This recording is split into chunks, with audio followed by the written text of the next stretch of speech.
I would like to discuss a topic today briefly that I don't often hear discussed, and I'm directing this more at younger investors, and it's the concept of an IRA.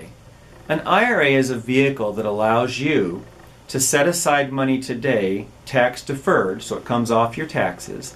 It grows tax deferred, and then somewhere down the road you take the money out and have to pay taxes on it at that time. Many people have used IRAs successfully, and they have found that tax deferral allows it to grow larger than having to pay taxes along the way in most situations. But there's something about IRAs that I don't often hear talked about, and I want to address that just briefly today.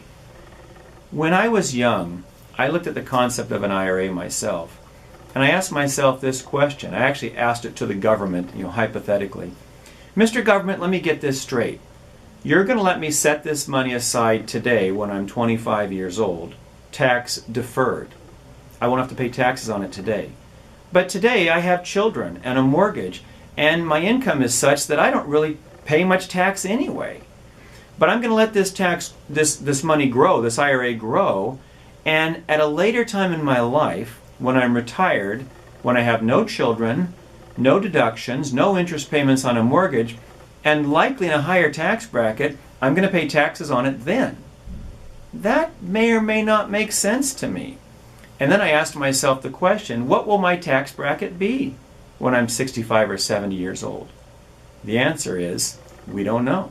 We're dependent upon the government to decide what our tax bracket will be 30 or 40 years from now. You have to ask yourself as a young investor, are you comfortable enough with government and with the direction it's heading that you're going to let them decide what your tax bracket will be 40 years from now, upon which you will pay taxes on this money? Or would you rather pay taxes on it now as you go, when perhaps you might be in a lower bracket? Now, this is not to say at all you shouldn't have an IRA. I think they have great benefits. But in my years of working with retirees, I have run into several along the way who have concluded, because they had these big IRAs when they hit 70 and a half and had to take the money out, they've said to me that they've concluded that they wish they would have just paid taxes when they were younger and got it over with. So this is something you should consider when you think about opening an IRA in your youth.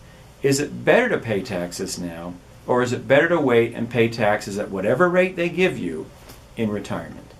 This is Dan Wyson, helping you bring some common sense to your investing from St. George, Utah.